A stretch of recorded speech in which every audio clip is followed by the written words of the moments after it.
Rolex es una de las marcas más lujosas del mundo, valorada hoy en unos 8.000 millones de dólares. Su historia se remonta a hace un siglo y comenzó con un adolescente huérfano a quien le robaron su herencia. Sin nada más que su determinación para superar sus desafíos, huyó de su ciudad natal y se mudó a otro país. Después de unos años trabajando para salir adelante, decidió seguir su pasión y abrió un negocio de relojería. Poco sabía él que esta aventura empresarial lo llevaría a ser pionero en los relojes de pulsera modernos, cambiando toda la industria y creando un imperio de $1.000 millones.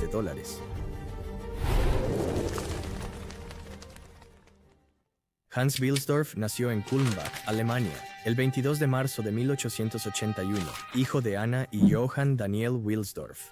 Era el segundo hijo de 3 hermanos. Su familia tenía un negocio bastante exitoso que fue heredado de su abuelo, vendiendo productos de hierro, clasificándolos en la clase media. Desafortunadamente, su madre enfermó durante los años siguientes y murió en 1892. Para empeorar las cosas, un año después, su padre también falleció, dejando a Hans huérfano a los 12 años. Ahora bajo la custodia de los hermanos de su madre, su tío decidió inmediatamente vender el negocio familiar y usó parte del dinero para su educación, poniendo a los 3 en un prestigioso internado llamado Ernestinen-Coburg, en Baviera, Alemania. Hans odiaba esta decisión desde el principio y se deprimió mientras vivía en la nueva ciudad. Hans era visto como un extraño y a menudo era burlado por otros chicos debido a su religión. Para superar su difícil infancia, decidió concentrarse en la escuela. A medida que crecía, entendió que aunque no le gustaba la decisión de sus tíos, se convirtió en un factor importante para su éxito. Nuestros tíos no eran indiferentes a nuestro destino. Sin embargo, la forma en que me hicieron ser autosuficiente muy temprano en la vida me hizo adquirir el hábito de cuidar mis posesiones y mirar hacia atrás. Creo que a esto se debe gran parte de mi éxito.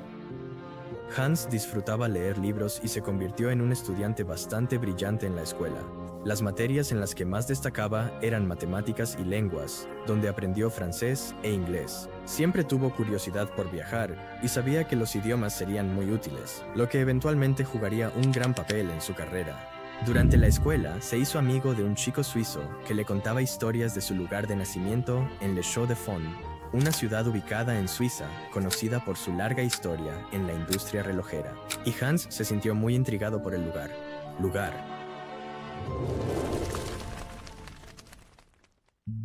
Un día, Hans se hartó de su forma de vida y dejó el internado en Alemania para mudarse a Ginebra, Suiza. A los 19 años, consiguió un trabajo como aprendiz en una empresa internacional de exportación de perlas. Esta empresa compraba perlas de varios mercados y las clasificaba y empaquetaba para su venta a joyeros. Notó que la empresa realmente no creaba nada, pero aún así obtenía grandes beneficios. Allí se sumergió para aprender sus tácticas comerciales y estaba ganando buen dinero para su edad.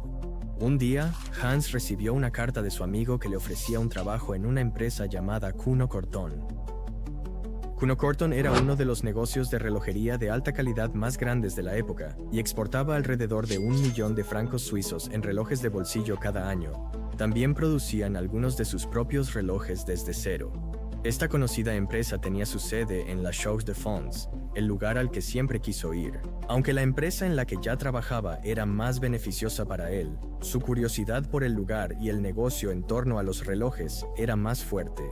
Por lo tanto, en 1900 se mudó a Les Chaux-de-Fonds para trabajar en esta empresa. Fue contratado como corresponsal en inglés y empleado gracias a su habilidad para escribir y leer inglés, que aprendió en la escuela, y recibía un salario mensual de 80 francos suizos. También era responsable de dar cuerda a cientos de relojes de bolsillo todos los días y verificar que fueran precisos. Adquirió un gran conocimiento sobre la relojería y obtuvo un gran conocimiento sobre cómo se producían todo tipo de relojes.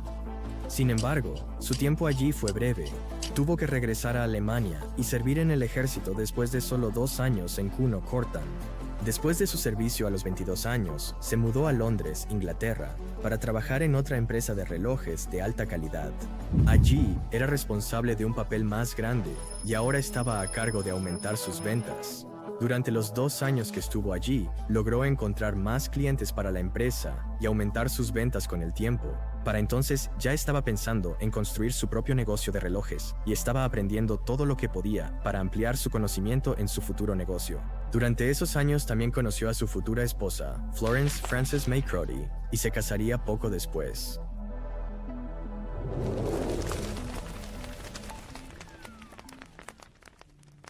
Un día, Hans estaba sentado afuera con su cuñado mucho mayor, Alfred James Davis, y hablaban sobre la vida y sus planes para el futuro. Hans le dijo que se sentía lo suficientemente seguro como para abrir su propio negocio de relojes, pero que solo necesitaba algo de capital. Alfred tenía el dinero y sabía lo apasionado que era Hans por los relojes. A pesar de ser muy joven, se arriesgó con el alemán y le dijo que lo iba a ayudar en su aventura empresarial y estaba listo para invertir su dinero. Se dieron la mano y en 1905 fundaron Wilsdorf and Davis Ltd, que eventualmente se convertiría en Rolex. Unos años más tarde, se asociaron con una empresa suiza de relojes llamada Hermann Egler, que tenía su sede en Suiza, y comenzaron a importar movimientos del país suizo a Inglaterra, colocándolos en cajas de relojes. También abrieron una oficina en Viena, Suiza, para favorecer su asociación allí. Poco después, se especializaron en la distribución de relojes a precios asequibles. Aunque Hans era un amante de los relojes, había una cosa importante que encontraba desfavorable en la industria relojera: relojes de bolsillo. En ese momento, los relojes de pulsera eran usados principalmente por mujeres como joyas y eran menospreciados por algunos. La razón era que no eran precisos en el tiempo.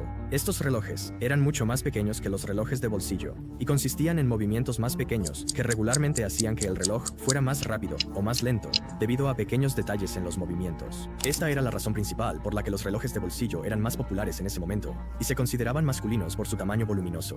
Pero para Hans, lo encontraba principalmente inconveniente de usar. Era un pequeño inconveniente para él cada vez que tenía que meter la mano en el bolsillo para ver la hora, especialmente cuando sus manos estaban ocupadas. Hasta entonces, se pensaba que era casi imposible crear el reloj de pulsera perfecto, que pudiera mostrar la hora exacta de manera constante y ser usado a diario. Mi opinión personal es que los relojes de bolsillo desaparecerán casi por completo y que los relojes de pulsera los reemplazarán definitivamente. Hans Wilsdorf, 1914. Hans predijo que tarde o temprano los relojes de pulsera serían la nueva norma para todos y estaba completamente comprometido a encontrar una manera de crear el reloj de pulsera perfecto para ello. Pasó los siguientes años viajando a muchos países por toda Europa y conoció a innumerables relojeros para discutir sobre los pequeños detalles de los relojes. Durante esos años comenzó a lanzar sus propios relojes de pulsera. Ese mismo año fundó su empresa. Reloj tras reloj, se dedicaba a crear un reloj de pulsera mejor, de alta calidad y fiable para hombres y mujeres, aplicando lo que aprendió de otros relojeros en su viaje. Poco después, su empresa comenzó a ganar tracción y para 1908 era una de las principales firmas en la industria relojera en Inglaterra. Para entonces, Hans quería cambiar el nombre de su empresa a algo de alta clase, pegadizo y fácil de decir, sin importar el idioma. También necesitaba ser corto para que el nombre pudiera caber fácilmente en la esfera del reloj. Pasó mucho tiempo combinando 5 letras del alfabeto hasta que finalmente nació Rolex. Inmediatamente supo que era el perfecto y unos días después registró el nombre Rolex como marca para Wilsdorf and Davis Ltd. En 1908, durante los siguientes años, Rolex se estaba haciendo conocida por sus relojes de pulsera de alta calidad y muchas personas ricas ya comenzaban a usarla. Pero no pasó mucho tiempo después cuando estalló la Primera Guerra Mundial, y muchas empresas, incluidas las firmas de relojes, luchaban por mantenerse en el negocio e incluso tuvieron que cerrar en algunos casos. Pero no Rolex. Este trágico evento solo hizo que la empresa de Hans fuera más famosa debido a sus relojes de pulsera ya fiables. A muchos soldados se les dieron relojes Rolex en lugar de relojes de bolsillo porque era mucho más fácil y seguro de usar. También les ayudó a coordinar mejor sus ataques gracias a su precisión en el tiempo. Para entonces, la empresa había crecido hasta tal punto que empleaban a 60 personas en 1914 y tenían grandes espacios de oficina abiertos en Londres para aumentar su credibilidad. Rolex ya había ganado la primera calificación de cronómetro de reloj de pulsera de Suiza, seguida de un certificado de precisión clase A del Observatorio de Kew en Londres.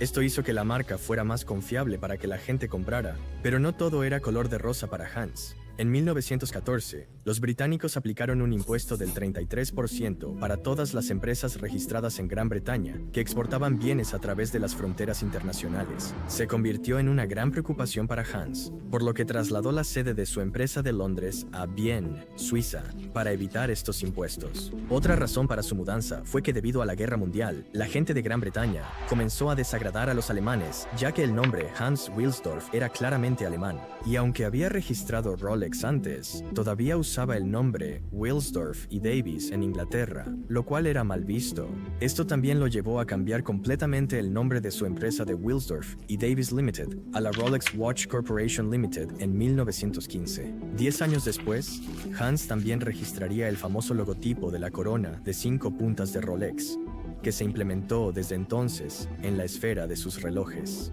En 1919, la Rolex Watch Corporation trasladó su oficina principal de Viena a Ginebra, donde aún se encuentra hoy.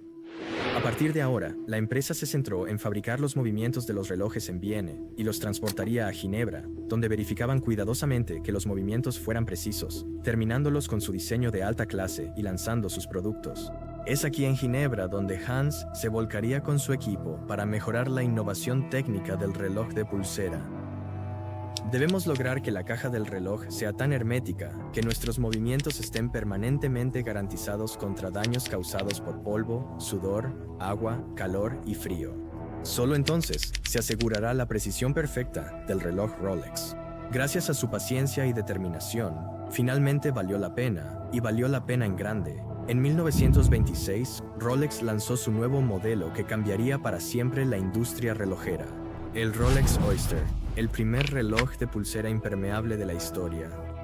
Este nuevo modelo estaba sellado con una caja muy ajustada que proporcionaba una protección óptima para los pequeños movimientos del reloj en su interior, haciéndolo impermeable. Hans sabía que esto era revolucionario y que la gente ciertamente estaría interesada en él, pero decidió esperar la oportunidad perfecta para presentarlo al mundo de una manera muy creativa.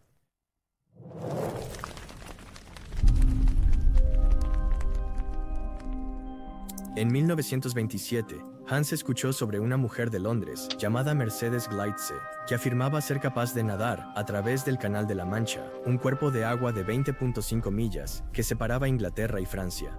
La gente no le creía, así que se dispuso a hacerlo de nuevo frente a miles de personas a pesar de que la temperatura del agua era mucho más fría. Hans vio la oportunidad y la animó a llevar un reloj Rolex Oyster alrededor de su cuello. Después de nadar durante más de 10 horas, fue sacada del agua después de casi congelarse hasta morir, y logró cruzar aproximadamente 4/5 del canal.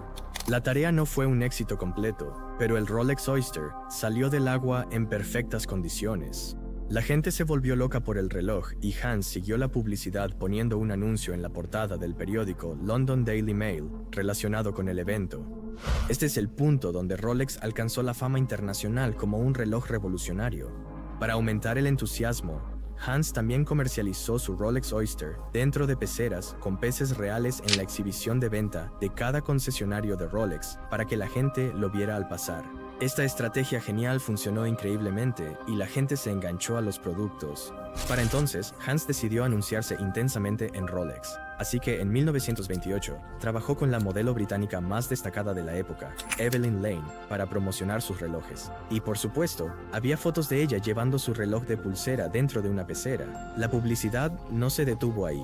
En 1933, los Rolex Oyster se vieron en el periódico, nuevamente relacionados con un vuelo sobre el monte Everest, en el que los miembros de la tripulación que llevaban sus Rolex estaban muy satisfechos de ver que después del vuelo, sus relojes seguían 100% funcionales. Otro ejemplo fue cuando el famoso piloto Malcolm Campbell estableció un récord de velocidad, conduciendo a alrededor de 300 millas por hora, llevando su Rolex. En 1935, Hans le pidió permiso para publicitarlo y Malcolm lo aceptó, negándose a recibir pago. En este punto, la gente comenzó a percibir a Rolex no solo como un reloj de diseño de alta calidad, sino también como un reloj de pulsera confiable, técnico y que cualquiera puede usar para el día a día.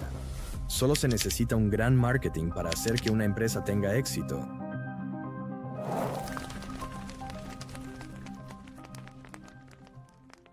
En estos tiempos, Rolex continuó fascinando a la gente cuando introdujeron su modelo actualizado, el Rolex Oyster Perpetual, en 1931, que fue el primer reloj de pulsera impermeable y automático. Su modelo anterior del Rolex Oyster fue un gran logro, pero el desafío era que aún tenías que darle cuerda manualmente, lo que lo hacía más difícil debido a su caja hermética. Tenías que desenroscar la corona Oyster primero, darle cuerda y luego volver a enroscarla. Crear este reloj automático fue un sueño que durante siglos la gente intentó perfeccionar, pero nadie tuvo éxito. De 1934 a 1940, Hans también produjo algunos relojes de alta calidad fuera de la firma Rolex y los registró bajo su propio nombre, pero se descontinuó debido al odio que los mercados francés, británico y estadounidense tenían por Alemania. A pesar de todos sus logros, Hans a veces luchaba por abrirse camino en el mercado y tenía que esforzarse el doble para tener una empresa exitosa debido a su nombre alemán. Cuando estalló la Segunda Guerra Mundial, Rolex sufrió un duro golpe. Se volvió difícil y caro exportar productos fuera de Suiza a otros grandes mercados en Europa. Hans estaba frustrado con la situación y, para colmo de males, otra tragedia siguió. Su esposa falleció en 1944. Para conmemorar a su esposa, estableció la Fundación Wilsdorf, una organización benéfica para causas sociales. Algo a mencionar: poco antes de la muerte de Hans, transfirió el 100% de la propiedad de Rolex a la Fundación Wilsdorf, que aún posee y controla Rolex hasta el día de hoy. Por lo tanto, Rolex nunca será pública, ni se venderá, ni pagará impuestos porque es esencialmente una organización benéfica. Tan pronto como terminó la Segunda Guerra Mundial, Rolex comenzó a despegar enormemente. Para que te hagas una idea, en 1946, Rolex había vendido sus 50.000 cronómetro Rolex certificado, que comenzaron a certificar hace 20 años. Al año siguiente, en 1947, sus ventas alcanzaron sus 100.000 cronómetro Rolex certificado, duplicando sus ventas de las 2 décadas anteriores en un solo año. Su éxito fue respaldado por su nuevo modelo que se lanzó en 1945, el Rolex Datejust, el primer reloj de pulsera impermeable y automático que indicaba la fecha del mes en la esfera. Esto fue seguido por otro modelo revolucionario casi 10 años después, el Rolex Day-Date, el primer reloj de pulsera impermeable y automático, que no solo incluía la fecha del mes, sino también el día de la semana. Estos tipos de relojes todavía se ven hoy en día, lo que a menudo es el estándar para el uso normal de relojes de pulsera. Durante los años 50, Rolex siguió lanzando una serie de relojes innovadores. El más legendario fue el Rolex Submariner, introducido en 1953. Fue el primer reloj de pulsera impermeable para buceo profundo, que podía alcanzar 100 metros de profundidad en el océano sin dejar de funcionar. Hans Wilsdorf murió en el año 1960. Tras su muerte, Rolex comenzó a posicionarse como la marca de lujo que es hoy. La empresa centró su marketing más hacia hacer una colección exclusiva de relojes para personas de alta sociedad, lo cual funcionó. Otro factor a considerar es que en 1985, Rolex comenzó a fabricar sus relojes con 904L, un acero muy duradero y caro, convirtiéndose en el primer reloj en hacerlo, lo que es una de las razones de sus precios elevados. Hoy, Rolex sigue siendo la marca de relojes más reconocible del mundo. De un niño huérfano que comenzó sin nada, Hans Wilsdorf siguió su propio camino y es responsable de cambiar la industria relojera a lo que conocemos hoy. Su pasión por el diseño y la innovación técnica lo ha colocado en la lista de uno de los hombres más influyentes de la industria. Y su legado se puede ver hoy en cada persona que lleva un Rolex. Gracias a todos por ver, asegúrate de suscribirte y hasta la próxima.